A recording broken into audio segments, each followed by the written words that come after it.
ನಿಮ್ಮ ಪಾತ್ರನ ಸರ್ ನೋಡೋದು ಮಾತ್ರ ಅಲ್ಲ, ಅವ್ರು ಅನುಭವಿಸ್ತಾ ಇರ್ತಾರಲ್ಲ ಸರ್, ಅದ್ರ ಬಗ್ಗೆ ಏನು ಅನ್ಸುತ್ತೆ? ನಾನು ಸುಮಾರು ಪ್ರೆಸ್ ಮೀಟ್ ಮಾಡಿದ್ವಿ, ಎಲ್ಲೂ ಹೇಳಿರಲಿಲ್ಲ. ಸಿನಿಮಾ ನೋಡಿದ್ಮೇಲೆ ಹೇಳೋಣ ಅಂತಿದ್ದೆ. ನಾನು ಮಾಡಿರೋಂಥ ಈ ಕೃಷ್ಣನ ಪಾತ್ರ ನೀವು ಮೊದಲನೇ ಸೀನಿಂದ ಹಿಡಿದು ಕ್ಲೈಮ್ಯಾಕ್ಸ್ವರೆಗೂ ನೋಡಿ, ಅವ್ನು ಲವಲವಿಕೆಯಿಂದನೇ ಇರ್ತಾನೆ. To keep up that energy, ಲವಲವಿಕೆ, ನಾನು ಈಚ್ ಆ್ಯಂಡ್ ಎವ್ರಿ ಡೇ ಸೀನ್ನ ತರಿಸಿ ಓದಿ ಆ ಫ್ಲೋ ಬೇಕಲ್ಲ.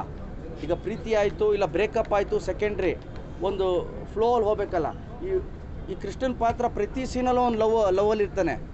ಇದಾಗಿದೆ, ಹೀಗೆ ಮಾಡೋಣ. ಆ್ಯಂಡ್ ಅದು ನಾನ್ ಲೀನಿಯರ್ ಸ್ಕ್ರೀನ್ ಪ್ಲೇ ಇರೋದ್ರಿಂದ ಫಸ್ಟ್ ಹಾಫಲ್ಲಿ ಆ ಎಕ್ಸ್ಪ್ರೆಷನ್ ಕೂಡ ಜಂಪ್ ಆಗಬಾರ್ದು, ಸೀನ್ ಯಾವತ್ತು ಜರ್ಕ್ ಹೊಡಿಬಾರ್ದು ಅಂತ ಒಂದು ಮಾತುಕತೆ ಮಾಡ್ತಿದ್ವಿ. ಒಂದು ಎಕ್ಸ್ಪರಿಮೆಂಟಾಗೇ ಮಾಡಿದ್ವಿ ನಾವು. ಈ ಥರ ಒಂದು ಲವ್ ಸ್ಟೋರಿ ಜೊತೆ ಫ್ಯಾಮಿಲಿ ಡ್ರಾಮಾನ ಒಂದು ನಾನ್ ಲೀನಿಯರಲ್ಲಿ ಹೇಳೋದಿದೆಯಲ್ಲ, ಪಾಸ್ಟ್ ಟು ಪ್ರೆಸೆಂಟು, ಅದು ನಮಗೆ ಭಾಳ ಚಾಲೆಂಜಿಂಗ್ ಆಗಿತ್ತು. ಬಟ್ ಇವತ್ತು ಜನ first half and especially second ಹಾಫ್ನ ಏನು ಎಂಜಾಯ್ ಮಾಡ್ತಿದ್ದಾರೆ, ಖುಷಿ ಪಡ್ತಿದ್ದಾರೆ. ಅದೆಲ್ಲ ಟೀಮ್ ಎಫರ್ಟ್. ಆ್ಯಂಡ್ ನಿಮ್ಮ ಪ್ರೀತಿ, ನಿಮ್ಮ ಆಶೀರ್ವಾದ ಸದಾ ನನ್ನ ತಂಡದ ಮೇಲೆ ಇರಲಿ. ಸ್ಪೆಷಲ್ ಥ್ಯಾಂಕ್ಸ್ ನನ್ನ ಎಲ್ಲ ಪ್ರೀತಿಯ ಅಭಿಮಾನಿಗಳಿಗೆ ಹಾಗೂ ಕನ್ನಡ ಪ್ರೇಕ್ಷಕರಿಗೆ,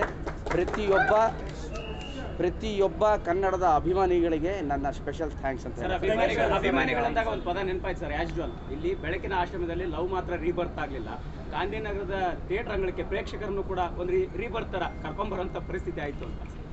ನಿಮ್ಮ ಸಿನಿಮಾ ಆ ರೀತಿ ಕನೆಕ್ಟ್ ಆಯಿತು ಅಂತ? ಅದು ನಮ್ಮ ಸಿನಿಮಾ ಅನ್ನೋದಕ್ಕಿಂತ ಕನ್ನಡ ಸಿನಿಮಾ ಅಂತ ಹೇಳಕ್ಕೆ ಇಷ್ಟಪಡ್ತೀನಿ.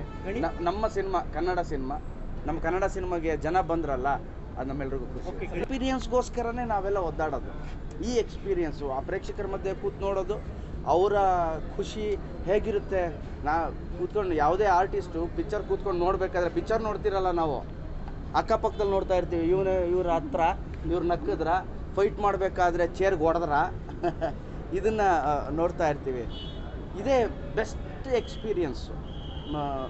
ಕೊನೆಯದಾಗಿ ಥಿಯೇಟ್ರಿಗೆ ಬಂದು ಸಾವಿರಾರು ಜನ ಮಧ್ಯೆ, 1000 ಜನ ಅಂದರೆ 2000 ಕಣ್ಣು, 2000 ಕಣ್ಣು ನಮ್ಮನ್ನು ನೋಡ್ತಾ ಇರುತ್ತೆ, ನಮ್ಮ 2 ಕಣ್ಣು ಅವರು ನೋಡ್ತಾ ಇರುತ್ತೆ, ಹೇಗೆ ಇವ್ರು ರಿಯಾಕ್ಟ್ ಮಾಡ್ತಾ ಇದ್ದಾರೆ ಅಂತ.